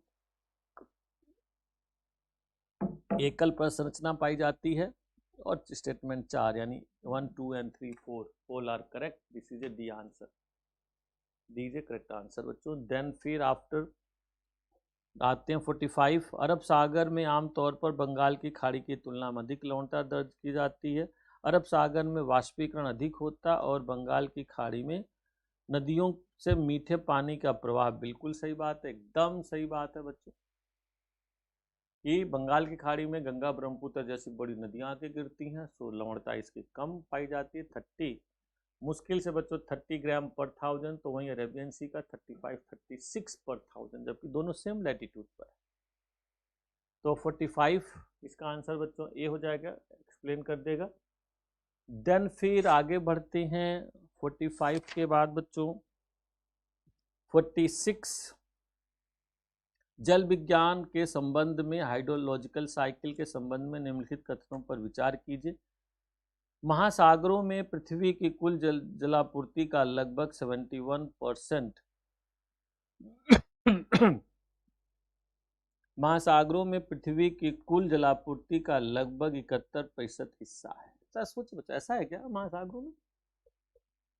97.25%, जो 2.75% और लैंड पर है पानी। ध्यान रखना, स्टेटमेंट गलत हो गया। वर्षा के रूप में भूमि पर गिरने वाले जल का लगभग 59% हिस्सा वाष्पीकरण के माध्यम से वायुमंडल में चला जाता है। बिल्कुल सही बात। स्टेटमेंट 2 ऊर्ध्वपातर सब्लिमेशन वो भी सही है, नॉर्थ सी की ये भी बात सही है। तो इसमें 3 स्टेटमेंट सही है बच्चों, सी इज ए करेक्ट आंसर, ध्यान रखना। ठीक है, पहला गलत होने के बाद बाकी सब सही है। देन फिर 49 आ गया बच्चों। 47 महासागरीय विशेषताओं के क्षैतिज वितरण के संदर्भ में निम्नलिखित में से कौन सा से कथन सही है? महासागरों का उच्चतम सतह तापमान आमतौर पर ठीक भूमध्य रेखा पर पाया जाता है। सच में बच्चों देखिए, भूमध्य रेखा पर नहीं पाया जाता, कर्क और मकर रेखा पर पाया जाता है। ध्यान रखना, कर्क और मकर रेखा पर पाया जाता है, ये बात आप सभी लोग ध्यान रखिएगा बच्चों। फिर आता है उत्तरी गोलार्ध के महासागर भूभाग के बड़े अनुपात के कारण आमतौर पर दक्षिणी गोलार्ध के महासागरों की तुलना में अधिक गर्म होते हैं। यस, उत्तरी गोलार्ध का बच्चों एवरेज टेम्परेचर ज़्यादा है। महासागर का जब आप एवरेज टेम्परेचर देखेंगे तो उत्तरी गोलार्ध के सागरों का टेम्परेचर तुलनात्मक रूप से ज़्यादा है। क्यों? लैंड ज़्यादा है। 2 सही है। हेलोक्लाइन वह क्षेत्र है जहां गहराई बढ़ने के साथ लवणता तेजी से घटती नहीं बच्चों, बढ़ती है, ध्यान रखना। देन फिर समुद्री तल में उच्च लवणता आमतौर पर जल के कम घनत्व की ओर ले जाती है, जिससे यह ताजे जल के ऊपर तैरता है ना। तो इस तरह से बच्चों आप लोग कह सकते हैं समुद्री जल में 47 का ए आंसर होगा बच्चों। केवल 2, यानी कि 2 स्टेटमेंट इसमें सही हैं, एक तो दूसरा सही है, और फिर आपका समुद्री जल में उच्च लवणता आमतौर पर जल के कम घनत्व की ओर ले जाती है, जिससे ताजे जल के ऊपर तैरता है। ताजे जल के ऊपर कैसे तैरेगा बच्चों? स्टेटमेंट गलत है। इसका आंसर ए होगा, केवल 2 स्टेटमेंट सही है। महासागरीय तरंगों के गति के संबंध में निम्नलिखित पर विचार कीजिए बच्चों। तरंगें अनिवार्य रूप से महासागरों की सतह पर गति करने वाली ऊर्जा वास्तविक जल के कण, हाँ 1 मिनट इसका वो कर दो बच्चों, 47, 48 है ना, 48 तरंगें महासागरीय तरंगों की गति के संबंध में निम्नलिखित तथ्यों पर विचार कीजिए। तरंगें अनिवार्य रूप से महासागर की सतह पर गति करने वाली ऊर्जा वास्तविक जल के कारण छोटी वृत्ताकार गतियों में घूमती है। बिल्कुल सही बात। लहर बच्चों आप लोग देखिए कि ऐसे चलती है गिर जाती है, ऐसे चलती है गिर जाती है, ऐसे फिर उसी सेंस में। फिर जब तरंग टूटती है तब समुद्र तल के घर्षण के कारण जल की गहराई उसके अनुदैर्ध्य के आधे से कम होती है। एकदम सही बात है। और बच्चों फिर 3 जो स्टेटमेंट है, तरंग के आयाम एम्पलीट्यूड को गर्त के तल के से शिखर के शीर्ष तक की ऊर्ध्वाधर दूरी के रूप में परिभाषित किया जाता है। ऐसा नहीं बच्चों, गलत है। तीव्र उच्च आवृत्ति वाली तरंगे आमतौर पर युवा होती हैं और स्थानीय हवाओं द्वारा उत्पन्न होती हैं। बिल्कुल सही बात है। तरंगे बच्चों उत्पन्न होती ही पवनों की वजह से होती है, ध्यान रखना। तरंगे उत्पन्न ही पवनों की वजह से होती हैं, तो ये जिम्मेदार होती हैं। इसका मतलब इसमें केवल 2 स्टेटमेंट सही हैं, 1 और 2 स्टेटमेंट सही है, बाकी 3 और 4 गलत है। फिर बच्चों आता 49, चंद्रमा के विपरीत दिशा वाले पृथ्वी की सतह पर चंद्रमा का गुरुत्वाकर्षण खिंचाव सबसे कमजोर होने के बावजूद एक ज्वार उत्पन्न होता है। बात सही है। चंद्रमा की विपरीत दिशा में अपकेंद्री बल गुरुत्वाकर्षण खिंचाव को संतुलित कर देता है और परिणामी बल पर हावी होकर चंद्रमा से दूर तक उभार बनाता है। ये बात भी सही है बच्चों, आंसर तो ए होगा, करेक्ट आंसर है। कैसे भाई? आप लोग जानते होंगे कभी भी ज्वार आते हैं तो एक ज्वार आता है सूर्य और चंद्रमा के आकर्षण बल के कारण, और जो उसके विपरीत आता है बच्चों वो आता है सेंट्रीफ्यूगल फोर्स की वजह से। इसीलिए आप देखेंगे 24 घंटे में 2 बार ज्वार आते हैं, यानी कि हर 12 घंटा 52 मिनट के अंतराल पर बच्चों, 12 घंटा 25 मिनट के अंतराल पर आपको एक ज्वार आता हुआ दिखाई देगा।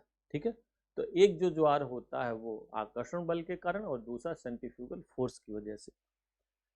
फिर आता है बच्चों 50 में दिया हुआ ज्वार का प्रकार। बृहद ज्वार तब आते हैं जब सूर्य चंद्रमा और पृथ्वी समकोण बनाते हैं। देखिए बच्चों घुमा दिया गया, समकोण पर सबसे छोटे आते हैं, ध्यान रखना। तो गलत हो गया, ये पेयर गलत है। लघु ज्वार चंद्रमा की कलाओं के प्रथम और तृतीय चतुर्थांश के दौरान आते हैं। बिल्कुल सही बात है। लघु ज्वार बच्चों जब सूर्य चंद्रमा पृथ्वी तीनों समकोणी दशा में होते हैं और यह स्थिति प्रत्येक महीने के सप्तमी और अष्टमी, प्रत्येक महीने में बच्चों जो, या प्रत्येक फोर्टनाइट कह लो ज़्यादा अच्छा, प्रत्येक पखवाड़े यानी कि फर्स्ट 15 डेज के 7th या 8th डे, सप्तमी अष्टमी, या बच्चों सेकंड पखवाड़ा यानी फोर्टनाइट है उसके सेकंड 7th या 8th डे पे आती है। तो एकदम ये बात सही है।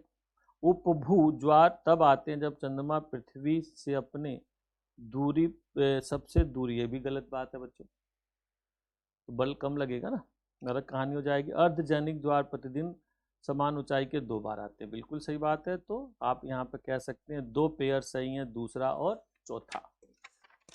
ठीक बच्चों, दूसरा और चौथा आधा खत्म हो गया हमारा। अब हमें और भी फास्ट चलना है बच्चों। ज्यादातर सूचनाएं उस पर हैं, आपके नेट पर हैं, बाकी कोई और प्रॉब्लम हो तो जरूर आप लोग याद करिए, प्रॉब्लम दूर की जाएगी। फिर 51 निम्नलिखित में से, 1 मिनट बच्चों, 48 हो गया, यहाँ पे देखो हमने इसको बढ़ाया नहीं। अब आइए 51 है ना,